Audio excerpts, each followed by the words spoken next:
On today's show, no Kevin Durant, no problem, as Amen Thompson leads the way for the Rockets against the Suns. They had no answer for Amen Thompson in transition or getting downhill in this game. And Aaron Holiday with a huge spark off the Rockets bench. We're going to break it all down for you right here at Locked On Rockets. This is Mission Control, Houston. Ignition sequence start. 6, 5, 4, 3, 2, 1.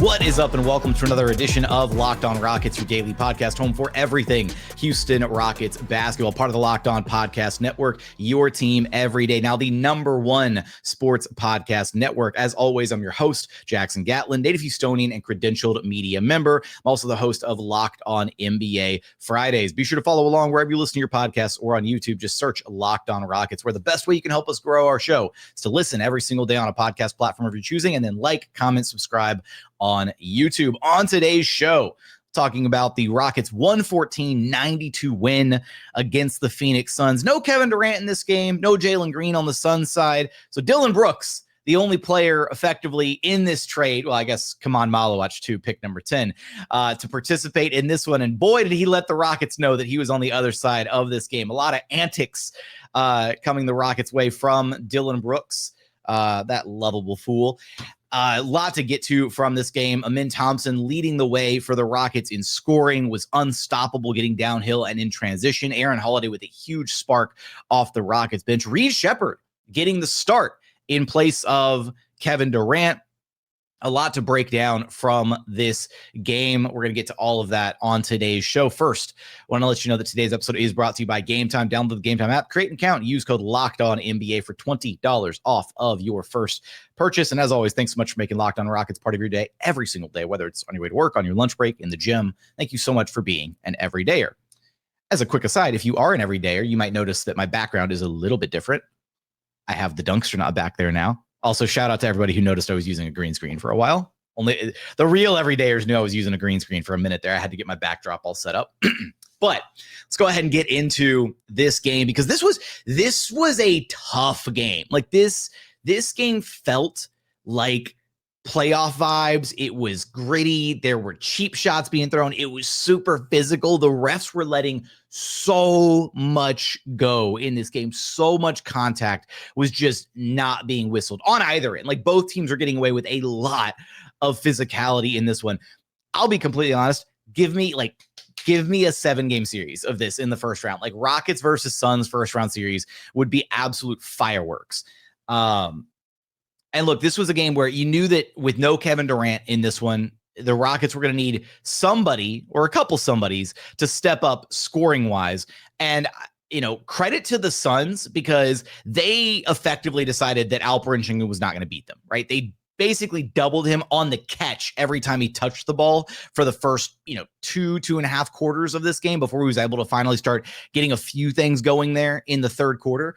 And credit to all of Alpe's teammates who used that kind of similar gravity that KD usually experiences, right? Getting doubled, 25, 30 feet away from the basket sometimes as soon as he touches the ball.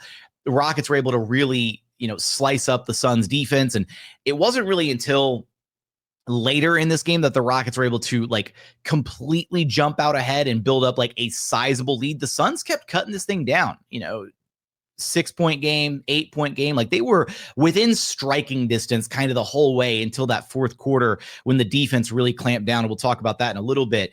But Amen Thompson leading the way for this team throughout the affair in this one. 28 points on 10 of 16 shooting. Hit his only 3-point attempt, was a perfect 7 of 7 at the charity stripe, to go along with 7 boards, 8 assists, a block. Did have 4 turnovers in there, but that's to be expected, handling the rock as much as he did in this one. But the Suns just had zero answer for Amen Thompson. And this was, to me, feels like the best game of Amen Thompson's season so far, because it wasn't just him playing out of the dunker spot and being the release valve for Kevin Durant or Alperen Sengun. He had a few plays like that in this game, but by and large, Amen Thompson actually created a lot of his own shots. And the way that Ime Udoka kind of staggered the lineups in this game is he separated Alperen Sengun and Amen Thompson from each other, right? He had units out there that were specifically like lineups out there specifically for Amen Thompson to run the show and get downhill and try and make things happen. And credit to Amen, because whether it was in, transition, igniting the fast break as sometimes a one-man fast break, with the Rockets killing the Suns in the transition battle, 18-4 advantage in transition scoring in this game for Houston. Or just even in the half court. And that was probably the more encouraging thing about this game is Amen has, struggled in the half court throughout his career, right? Because once defenses decide, oh, we're just going to sag off you, 10, 15 feet, and we're going to force you to drive on us and force you into a crowd and, get turnovers and that kind of thing. It can look a little choppy at times. But in this game, he did a great job of not settling for those midi pull-ups, or he had a couple of them, but he took them within the flow of the offense. He took what the defense was giving him instead of just settling for, oh, well, they're dropping all the way back in the paint. He had plenty of possessions where the defense was still sagging way off of him, and he didn't care. He drove it in, and he managed to get to his little inverted Euro step or his regular Euro step or absorbing contact and then knocking down little floaters in the paint. He was awesome in this game. This is the type of Amen Thompson that the Rockets need on an every night basis. And, first things first is it's easier for Amen Thompson to play this way when he has proper spacing, right? And that's one big takeaway from this game is the Rockets elected to go with Reed Sheppard and Josh Okogie in the starting lineup. So that fifth starter was a little up in the air, whether the Rockets would go double big with Steven Adams or start and go, I can't say small, go normal sized with Josh Okogie, I guess, in the backcourt. And they elected to go with Okogie, right? So you had Reed Sheppard, Josh Okogie, Amen Thompson, Jabari Smith Jr., and Alperen Sengun. And that five-man lineup gave Amen Thompson enough space to work with to be able to not have, 2, 3, 4 guys collapsing on top of him when he made his drives into the paint. And it really opened things up for the entire Rockets offense. So loved what we saw out of Amen Thompson in this game. And he wasn't the only beneficiary of some of that spacing. I mean, Reed Sheppard had some great driving kicks. Alperen Sengun had some great feeds in this game. There was a solid level of playmaking between those three guys in particular throughout this game, as well as J.D. Davison, who had some underrated passes in this game, him getting some run with the Rockets' shortened rotation, shortened lineup. But this was a great overall game for Amen Thompson, a nice game to see him kind of knock that rust off a little bit and get back to playing the way that we know that he's capable of playing, especially on the defensive end, right? He was a big part of, some of the moments in this game slowing down Dillon Brooks and especially Devin Booker, who the Rockets really limited in this one. Want to talk about some of the defensive impact of this game, how the Rockets kind of ran away with this one in the fourth quarter, as well as got to talk about the insane continued sharpshooting of one Aaron Holiday off the Rockets bench. Plus, it's always nice going up against a former teammate. Dillon Brooks made sure to get some of his antics off in this game. We're going to get to all of that and more here in just one moment. First, today's episode is brought to you by Robinhood. Look, nobody knows your money goals better than you. Robinhood puts you in control of your money with tools that work as hard as you do. Locking in on every opening, beating your PR, beating it again. Channel that drive into your money. Robinhood puts you in control of your money. Trade stocks and ETFs, options, futures, and even crypto, all in one platform. You can now build and execute your own trades from a desktop with Robinhood Legends advanced tools, or take advantage of the new Robinhood strategies with a tailored portfolio managed by a team of experts. You expect more from yourself, expect more from your money. Get started today at Robinhood.com/yourmoney. Again, that's Robinhood.com/yourmoney. Your money, your move.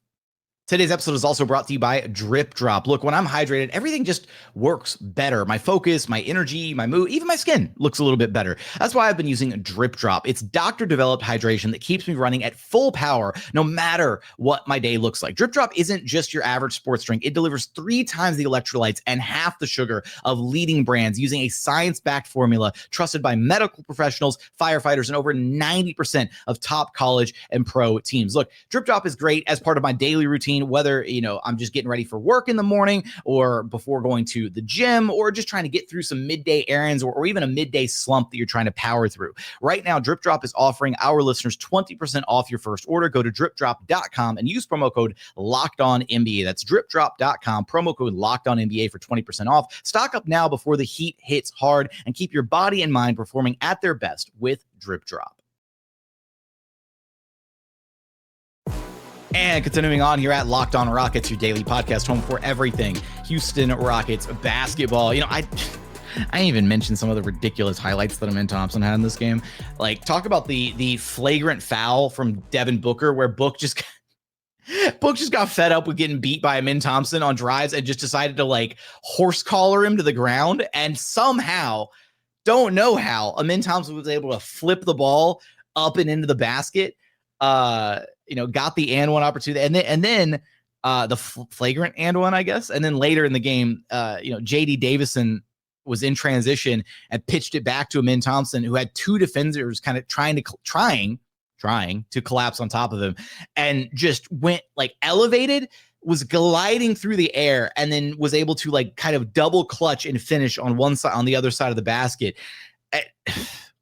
The only way to describe it is it looks Jordan-esque when he does crazy stuff like that. That's that top 99.99 percentile athletic kind of stuff that only one of the twins can do at this level, or prime LeBron. It's kind of nuts watching some of the stuff that he's able to do on the floor. But elsewhere in this game, the defense was actually encouraging in this one. And it was kind of a back and forth affair. The Rockets took a 30-23 lead after one. They had a strong first quarter in this one.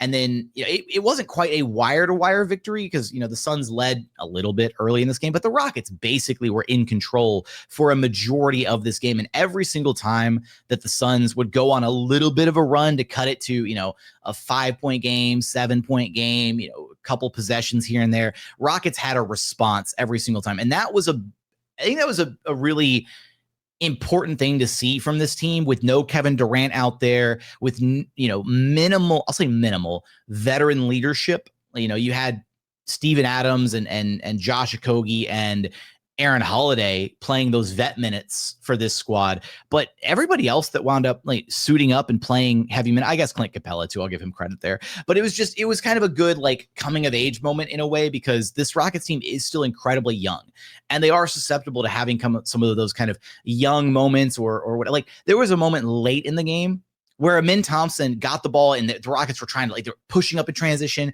Somebody pitched Amen Thompson the ball, and Amen Thompson, last season might have just immediately tried to attack off the catch and tried to get something going.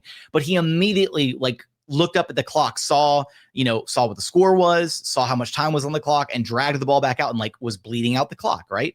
And those moments are so important for a point guard to be able to identify and really manage the game, right? Manage the flow and keep his team in check. And Amen Thompson's point guard play in this game was fantastic, right? He was driving, he was kicking, he was finding open teammates, he was collapsing the defense. He was doing a great job choosing his spots between scoring and facilitating. I know the first segment was supposed to be about Amen Thompson. We were supposed to be done with it, but I was just really, really impressed with him in this game overall. And again, defensively, Rockets did a great job locking in, especially there in the fourth quarter, because this was a game where it kind of felt like, the Suns, they'd had that crazy comeback win against Minnesota the other night. And this Suns team has kind of that mentality of that little bit of underdog mentality. They'll stick around, they'll keep things scrappy and close and competitive. And then, if you're within striking distance at the end of a game and you've got a superstar like Devin Booker, you have a shot to win every single game. And so that was kind of the concern here is, the Rockets, they don't have KD and they've kind of taken Sengun out of his rhythm a little bit with these double teams early on. Who are they going to go to down the stretch of this one if, it becomes a kind of, your turn, my turn, back and forth affair to close it out? Will the Suns maybe get the edge on the Rockets? And their defense put clamps on in the fourth quarter, only gave up 17 fourth quarter points in this one. And then shout out to Amen and Aaron Holiday, who kept they didn't let up at all in this game. They kept pouring it on there in the fourth quarter. Amen Thompson with 11 fourth quarter points on 4 of 5 shooting, and then Aaron Holiday with 10 fourth quarter points on 4 of 4, a perfect 4 of 4 from the floor in this one. But defensively, they really bothered Devin Booker in this game, sending double teams his way, forcing the ball out of his hands, making literally anybody else on the floor beat them. Booker had 18 points, but it took him 13 shots to get there.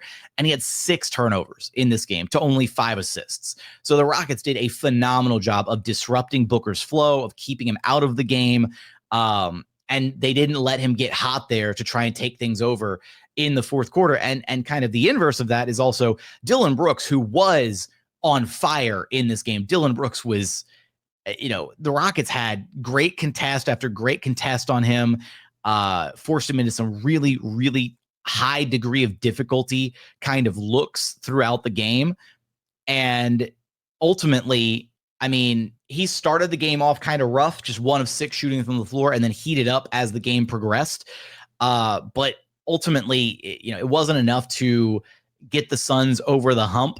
And his foul trouble is what ultimately hurt him the most, because Dillon Brooks, we know it all too well here in Houston, but he has a lot of silly, unnecessary, unneeded fouls. And, that kind of limited him in this game. He wound up playing a majority of the fourth quarter with 5 fouls. And one of his 5 fouls that he picked up was actually 2 of them were super unnecessary. He had the one where he just straight up shoulder checked Steven Adams on the way back down the floor on the other end. And, it was all love between Dillon Brooks and everybody else on the Rockets, because DB immediately checks Steven Adams, and Adams laid on the floor for a little while. And in the moment, it really did look like DB kind of cheap shot at him, which would have been, kind of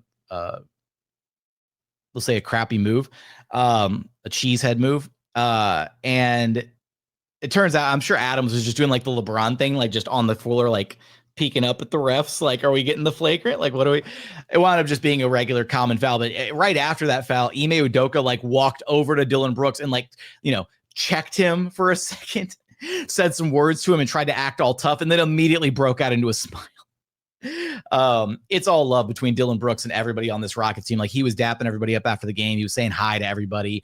But pre-game and during the game, he was still very much Dillon the villain, and he was out for blood in this one. But it was great seeing him again, playing against him. He's a guy that you hate to play against and love to cheer for. And I'm sure Suns fans have enjoyed the hell out of having Dillon Brooks on their roster.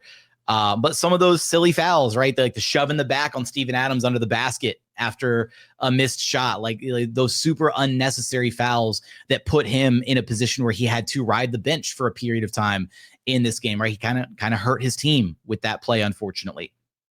It was great seeing him out there. And on the Rockets side of things, though, not only did they have Amen Thompson leading the way, but Aaron Holiday, who was a huge spark off the Rockets bench, was hot at the beginning of the game and then was like scorching hot to end the game in this one, because Aaron Holiday came in and immediately had 9 first quarter points on 3 of 4 shooting from downtown. And then he had those 10 points in the fourth quarter. So hot on the outsides, and then like kind of, I don't want to say cold in the middle, but just, not quite as effective in the middle part of that game. Kind of like a hot pocket, right? We'll call it the hot pocket game for Aaron Holiday. Hot on the outsides, cold in the middle.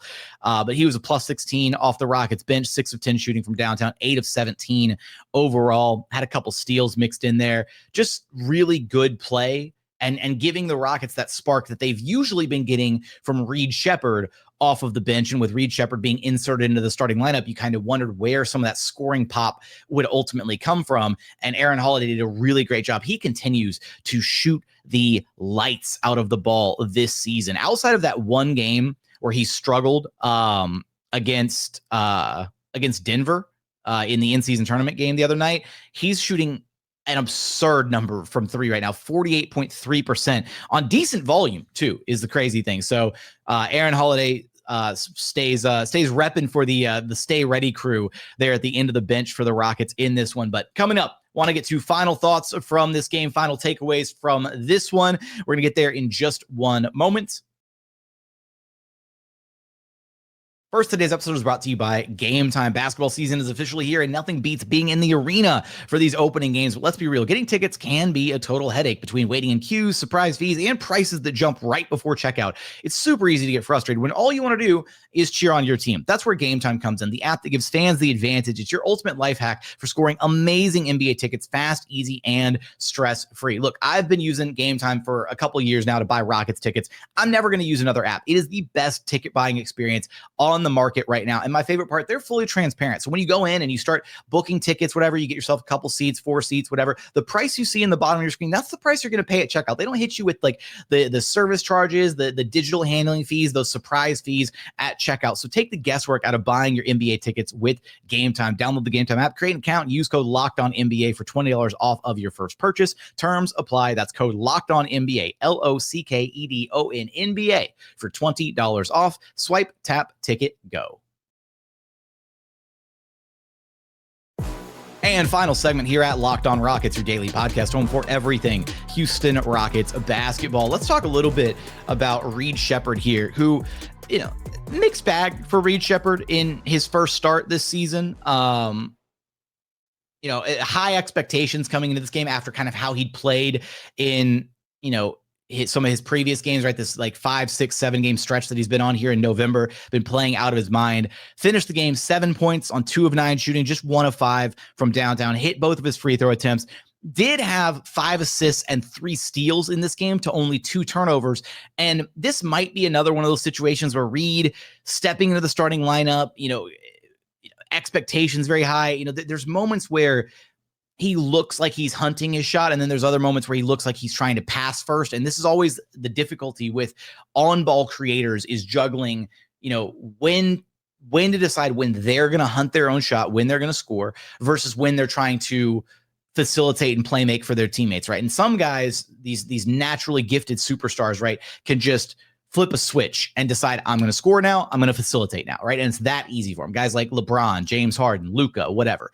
But for other guys, it's a learning process, right? It doesn't always come as immediate or as natural. And I think that you're seeing Reed Sheppard trying to figure that out, right? Trying to figure out when he needs to be more of a creator, when he needs to be more aggressive and looking for his shot. The shot just kind of wasn't falling in this game. I thought he did a good balance of both, honestly. Like, it didn't really feel like he was forcing any shots in this game. And at the same time, some of his dimes, my goodness.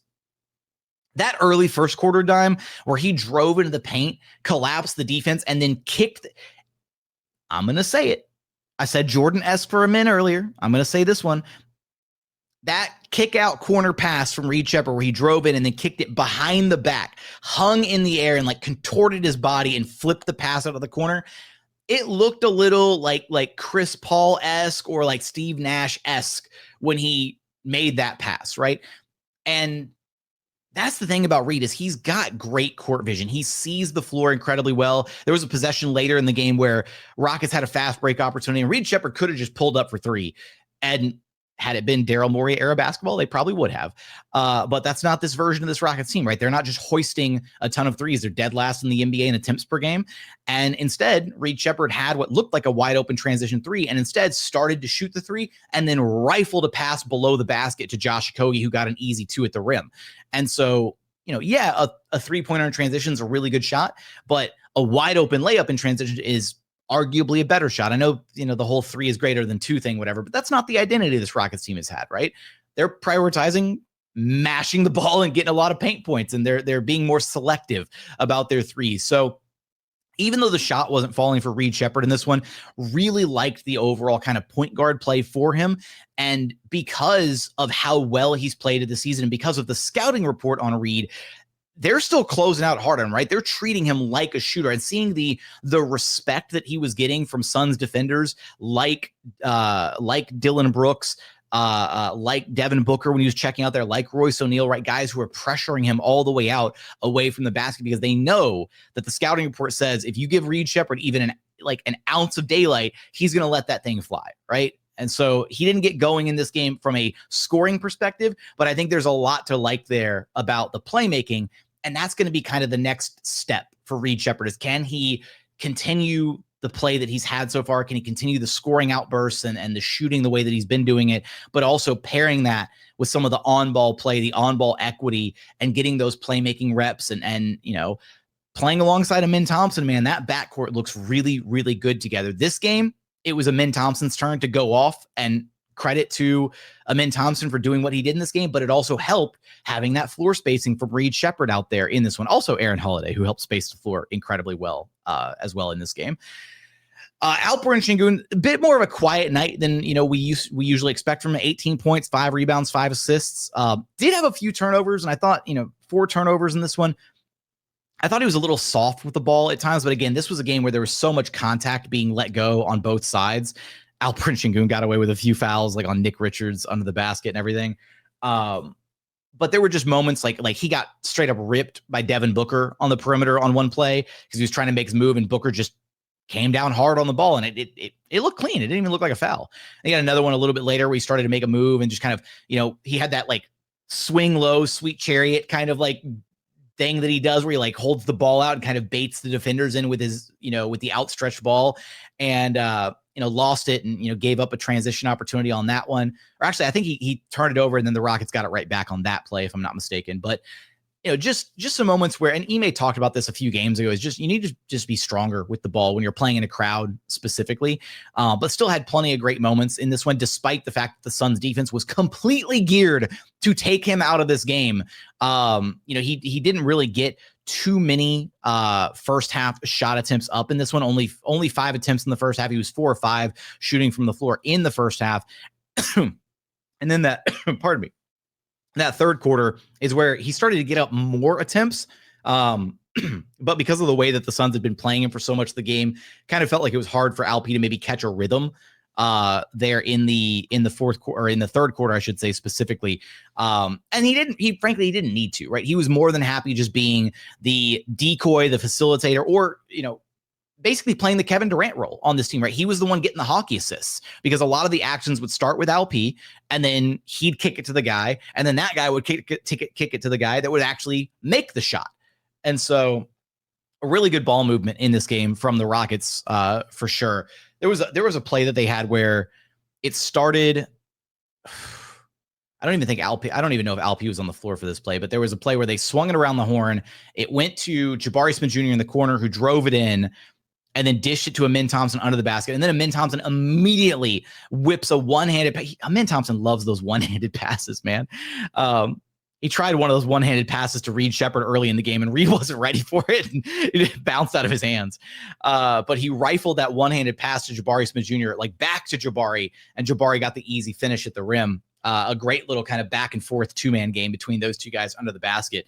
And I really liked what we saw to Jabari in this game. 17 points, 7 rebounds, had an assist, couple steals, couple blocks. Really, really good all-around performance from Jabari Smith Jr. Caught a body, put Nick Richards on an absolute poster. Oh, my God. That dunk by Jabari was filthy. He went up with one hand and just destroyed Nick Richards. Gave him a little flex afterwards too. And this was a game where they were chirping, they were jawing, right? Rockets were kind of fired up. And we've talked about, how important it is to have that vocal leader, that guy who fires up the troops. And funny enough, Dillon Brooks still finding a way to do that for the Rockets, because he was chirping all game. And there was a play where Alperen Sengun was trying to back down Dillon Brooks. And that's the crazy thing, is Dillon Brooks took on the tough assignment of guarding Alperen Sengun in this game, crazy enough, for a number of different possessions. But there was a play where Alp was trying to back down Dillon Brooks, didn't really get anywhere because DB is really strong, and had to settle for kind of like he took the chest bump and then took a fadeaway, not quite the flamingo, just like a real fadeaway from near the top of the key, and just sank it, nailed it, right? He Alp's perimeter shooting was really good in this game, right? Hit a couple threes, hit a couple turnaround fades. And on that one specifically, he took the bump from Dillon Brooks, and as he's like jogging back to play defense, he's pointing at DB, and then he hits him with the too small afterwards at the same time. So it was a lot of fun being had in this game. It's always fun watching former teammates and players for opposing teams play against each other, and that's exactly what happened in this game. Dillon Brooks tried his best, at one point there in the second quarter specifically. Rockets took it was like an 11 point, like 12 point lead there in the second quarter. And it looked like they were getting ready to kind of run away with it. And then Dillon Brooks just had like a personal, like I think it was like a 7-0 run, hit a three, hit a couple really tough drives to the rim where nobody was able to like body up on him. And I'm like, at one point I was just like, I just needed somebody to like step up and take a charge on Dillon Brooks, because he does the exact same, he has the same drive package every time he goes to the rim. Because it's two things. Dillon's either going to drive and do that little like hop step kind of gather and like dip the shoulder into the defender and knock you away and then scoop layup at the end.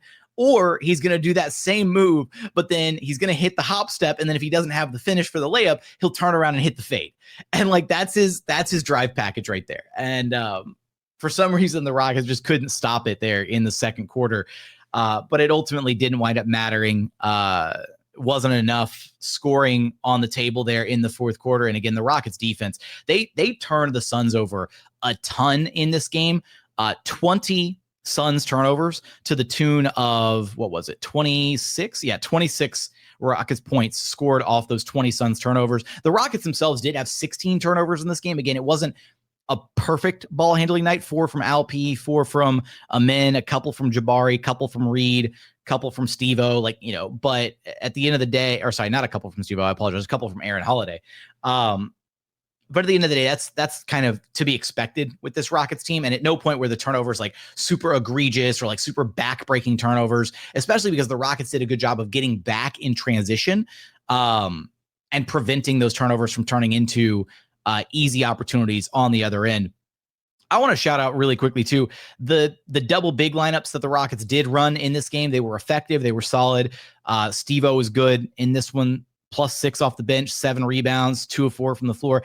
And I really liked Clint Capela in this game.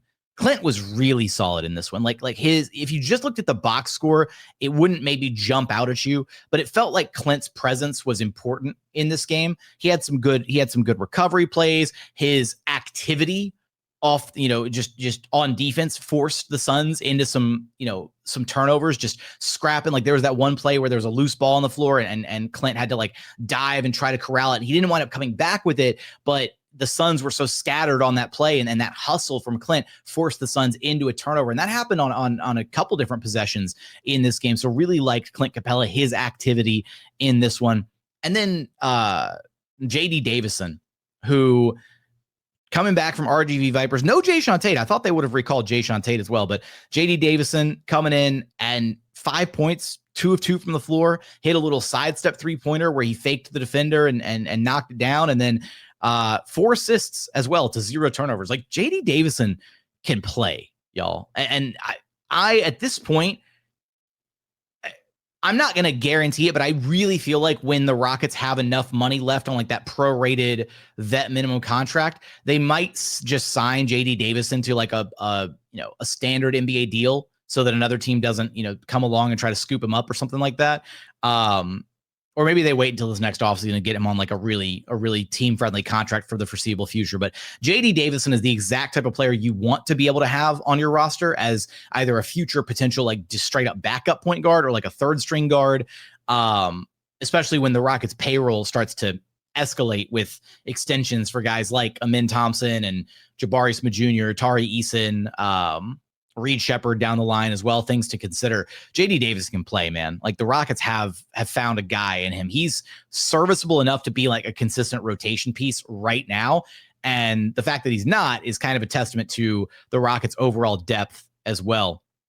Also, I'll just at the very end here, I hate, I don't want to give too many compliments to the opposing team, but shout out to Colin Gillespie, who is, Villain Jr., who was really good in this game. 16 points, 6 of 12 shooting, 3 of 6 from downtown. There was a point where every time Colin Gillespie was getting a shot up, I thought it was going in. And, that was kind of frustrating to witness. But overall, really fun game. Really good back and forth affair between the Rockets and Suns. And you know what? I had a couple people call me out for this the other day, and I apologize for dropping the ball on this. I've had so much going on this season, and I kind of, we haven't let the hounds out this season. So I figured this is as good a time as any. Release the hounds. Release the hounds. Now, if you're new to Locked On Rockets, this was something we started last year. We got the hounds, the HOUNDS. after some big wins, and you know what, this maybe isn't a big win against this scrappy Phoenix Suns team, but because I love my guy Ben Garcia over at Locked On Suns so much, do me a favor, head on over to Locked On Suns, tell them that Locked On Rockets sent you. We're releasing the hounds. Head over there. Release the hounds. Go talk your talk in those YouTube comments, because I'm sure Ben will get a total kick out of that. But with that, those are my final thoughts from this Rockets Suns game. I want your thoughts on the affair. What did you think about Reed Sheppard in his starting role? How did you feel about Amen Thompson kind of shaking off the rust, getting back to the way that we know he's capable of playing? What about the Aaron Holiday spark off the bench, or the Rockets defense shutting down the Suns there in the fourth quarter? Give me all your thoughts in the YouTube comments. But as always, thank you so much for watching. Thank you so much for listening. And we look forward to having you back right here at Locked On Rockets, your daily podcast home for everything Houston Rockets basketball. Release the hounds.